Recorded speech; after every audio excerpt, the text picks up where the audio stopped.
Dan beliau ada di sini. Saya panggilnya Ustadz Dennis Lim, Koh Dennis Lim, atau apa enak? Koko aja lah. Koko. Nama juga nggak apa-apa. Emang Koko usia, aja, Koko aja. emang kelahiran tahun berapa sih? 91, Ustaz. 91, Masya Allah. Namanya Kokoh Ustadz Dennis. Atau Ustadz Kokoh. Koko Ranotomo. Kalau kita flashback sebentar, pernah jadi, maaf ya, nggak apa-apa bahas. Astagfirullah, nggak apa-apa. Mudah-mudahan jadi pelajaran ya. Iya. Bandar judi di Thailand. Iya. Kenapa nggak jadi bandar judi di Indonesia dulu? Udah, tapi kejar-kejaran. Ditangkap yang ada. Kalau di sana kan ada legalnya. Ada legalnya. Iya. Jadi sampai ke sana tuh gimana ceritanya? Kalau kita flashback sedikit aja.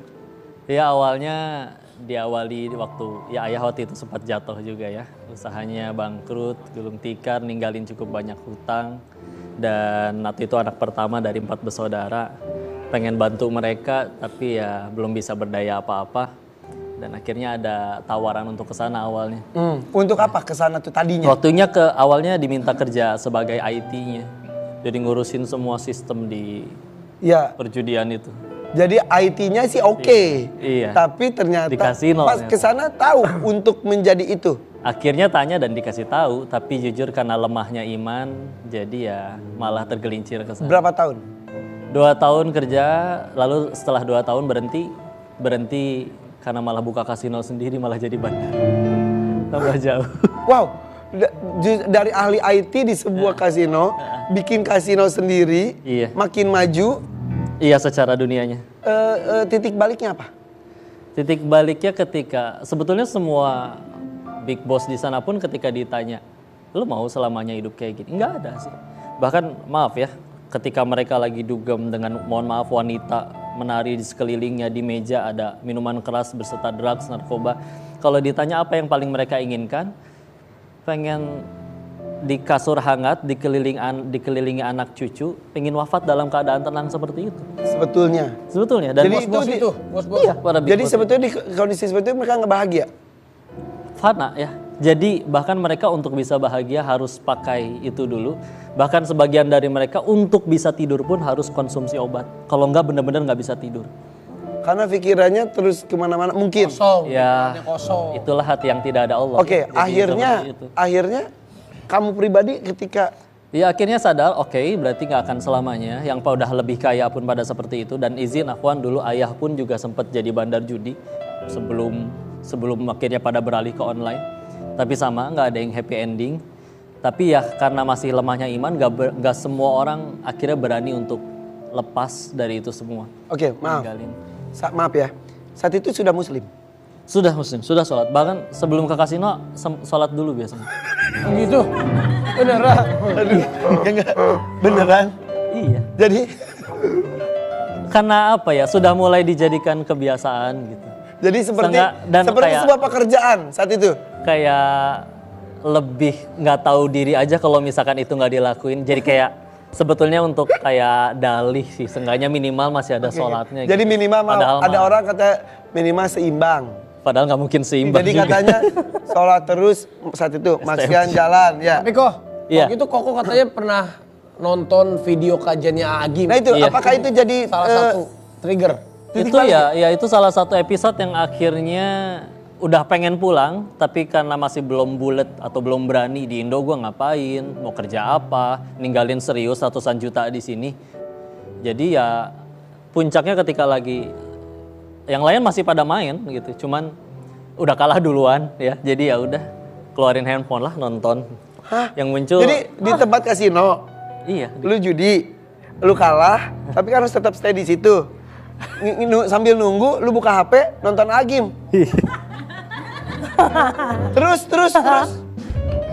Ya, di situ Allah takdirkan lisan Ya Allah. beliau Masya Allah menyampaikan suatu nasihat yang akhirnya langsung beli tiket pulang waktu itu. Saat itu juga Iya. hati tergerak.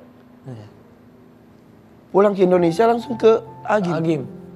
Sempat belajar dengan guru-guru di Indo dulu sampai akhirnya 2019 Darut Tauhid buka pesantren kader dakwah namanya. Yang di situ memang full dibeasiswakan tapi ada kayak diuji dulu, dites dulu. Jadi 2 tahun setelah pulang sih akhirnya baru ketemu AA di Darut Tauhid. Pertama ketemu gimana?